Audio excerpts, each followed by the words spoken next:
siguro yung nakita nga namin is that it's you're trying to, parang same din kay Jasmine, diba? Na parang trying to improve yourself in that area that you want to, that you enjoy, right? So, pinag-aaralan mo. So, that's how he is applying it. Actually, parang nasa second question. Pero anyways, thank you so much for that answer. Now, we may call on another person to answer the question. So, sino na sa inyo yun? Na gusto niyo na bang mag-step up, guys? Bato-bato. Bato-bato. Ano? Oh, Ay, okay. okay ako. There, ayan na siya. Pero pwedeng short lang. Yeah, no problem. So, yung first, what's the first question? What does a spirit of excellence mean to you? Okay. So, yung spirit of excellence, for me, just like Ja and what Chico said, na hinahalin tulad ko siya sa Holy Spirit. So, all of us has spirit of excellence. So, it's up to us if kasi diba, just like the Holy Spirit, each one of us has a Holy Spirit inside of us from God. So, sabi nga din ni Ja kanina, the spirit of excellence is a God-given gift.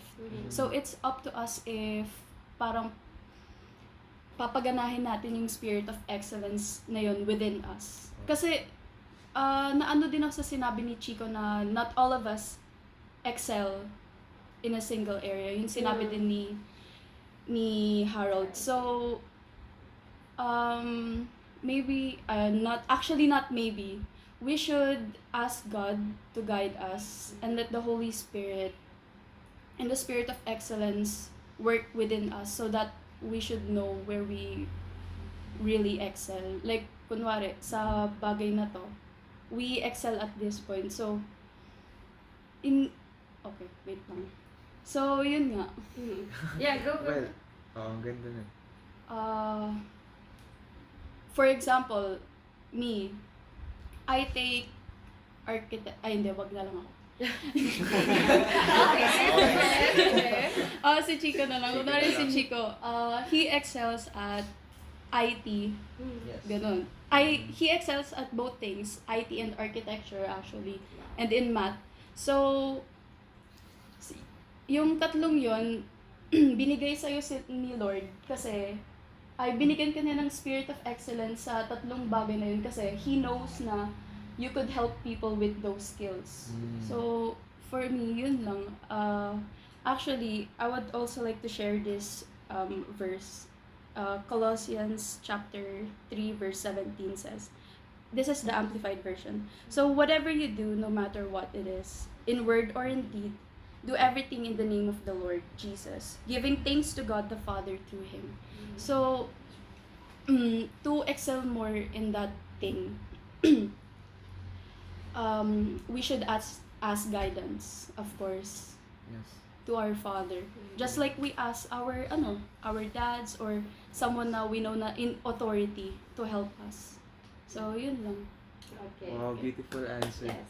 Kasi totoo yung sinabi ni Kat, no, na we all have the spirit of excellence. Bakit? Kasi when you believe, sabi sa Bible na when you believe in the name of Jesus Christ, He will deposit to you the Holy Spirit, which is the spirit of excellence. No?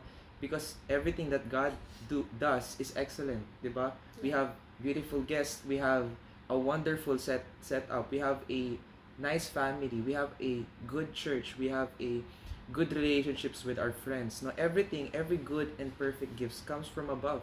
Everything that God does is perfect and excellent. And that same spirit of excellence live inside every believer. Nakatira siya sa atin if we believe in the name of Jesus Christ.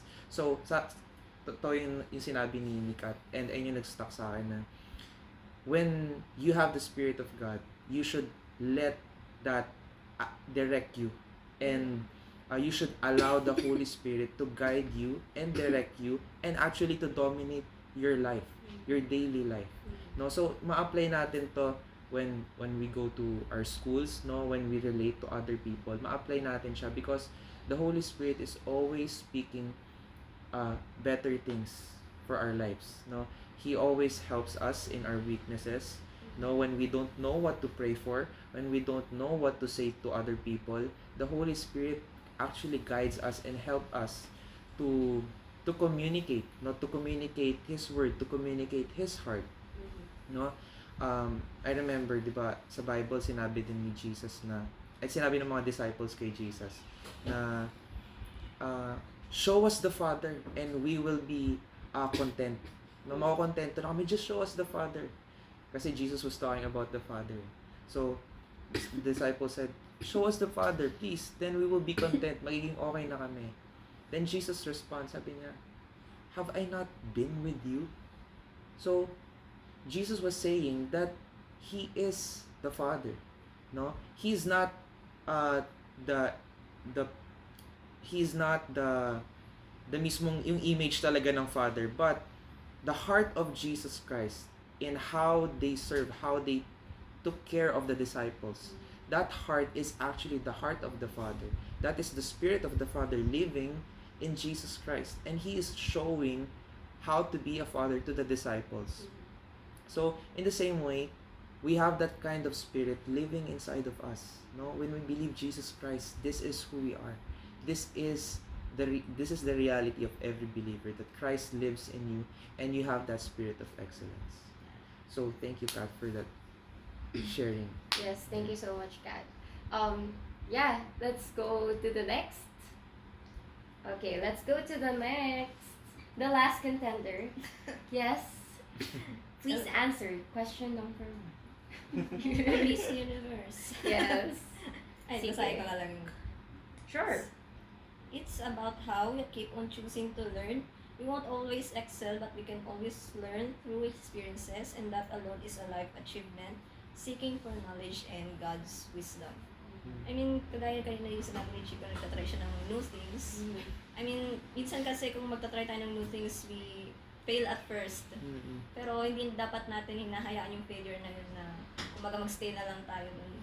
Kumaga, para sa akin, mas nagiging determined ako na mas ituloy pa yun and then do better. Yes.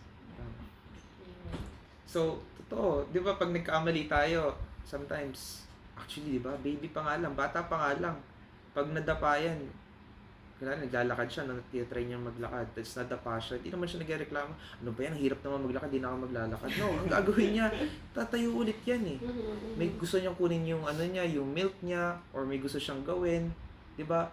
Just like a child, we can actually remember na we have that Spirit of excellence. We want to grow. We want a betterment of our lives. Diba? Ang bata, pag hindi mo binigyan ng gatas yan, iiyak yan. Iiyak ng iiyak yan. Pag binigyan mo na, then, masatisfy na siya. Pag gano'n siya, kunwari, paano ba ako napunta dito? Pero, pero di ba, maganda kasing example eh, yung bata, di ba? Kunwari, may pupo na siya sa pampers niya, iiyak yan eh. Diba? Iiyak yan ng iiyak hanggang sa makuha niya yung gusto niya. In the same way, dapat we also have that childlike attitude na yun nga, being excellent is actually getting what you want. And hanggat di mo pa siya nakukuha, you will really make a way. Hindi ka magrereklamo, you just want to get it. Kumbaga yung focus mo nandun lang. And, So, yeah. yeah, Sige. of course, and aligned to the will and purpose of God. Yes. Getting what God wants for you, no? And just to thank you so much for your answers, guys, no? And just to synthesize, if there's something in common sa kanila, it's all about, no, reflecting the excellence of God, having integrity in how you were created. Kasi, how were we created? We were created in the image and likeness of God. And as you have said, sabi niyo kanina, di ba? Yeah, Jazz and Kat. Sabi kanina na, God is excellent. So, ano tayo? As we were created in His image and likeness, we are also excellent, diba? And at the same time, I like what Kat said earlier, na sabi niya kanina, nasa sa atin na, kung if we let that spirit of excellence, parang dictate, not really dictate, but if we allow it to be ours. Kasi pwede tayo, we can choose the spirit of laziness at any time of the day. We can choose the spirit of slacking, diba? We can choose the spirit of bahala na to, YOLO, or whatever, na parang, you only live once, party, enjoy, ganyan. I mean, no, nothing wrong with that, no. Pero, you can at whatever point of your life, you can choose the spirit that is telling you to cheat. You can choose the spirit that is telling you to skip class, even though wala ka namang valid reason, di ba?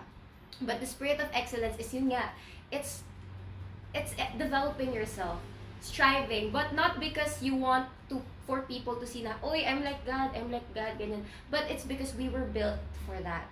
We were built for success. No? So it's really beautiful na we have that revelation ngayon pa lang. So, nasa yung isa nating Nasaan yung kasama, camera mo? no? But our Harold is actually helping us with the tech. So, for those who are wondering kung saan siya napunta, he's just there behind the cameras. Behind the scenes, guys. Yes!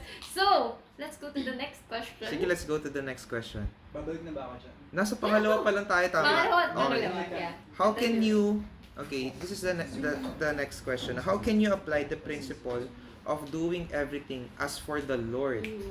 Just like yung binigay na verse ni Kat. Yeah, nabanggit Do kanina. do everything as unto the Lord and not unto men. How can you apply that in your studies or in your work if you have work or in your personal projects?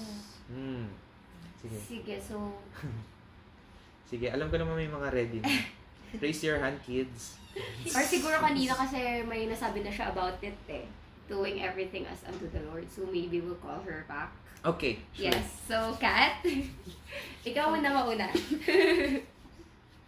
Wala akong na-prepare na answer dyan. Pero, Yeah, on the spot. on the spot. On the spot. Ano So, yan? how can I apply the principle of doing everything as for the Lord in my studies and sa katulad nga ng sinabi ko kanina, before we do everything, ask for the Lord for guidance, pray, dahil sabi nga actually kanina din may kami fellowship, sabi nga sa fellowship kanina, to be able to do something na to be able to do it successfully, we have to listen to what God says. Paano ba natin maririnig yung boses ni God, di ba? If sa world, if sa mundo na to, there's a lot of voices from the world. And you know, those worldly things na nakakasira. Or excuse me, I'm sorry. Nakaka-distract sa atin. So, we have to silence the voice of the world to be able to hear what God is saying. And for us to follow Him better. Kasi, ayun nga, kanina din, connected siya sa first question, yung spirit of, saan ba yung camera? Saan titingin, Harold? Dito. Okay, yeah, boom. Oh, there. There. Yes. So, yung spirit of excellence, nakalimutan ko i-add kanina. So, sinabi ko nga kanina, it's up to us if we wanted that spirit to lead us to our path. So, yun ngayon na forgot ko. Just like the Holy Spirit, we should ask God, yun nga, pray, tapos, yun, kasi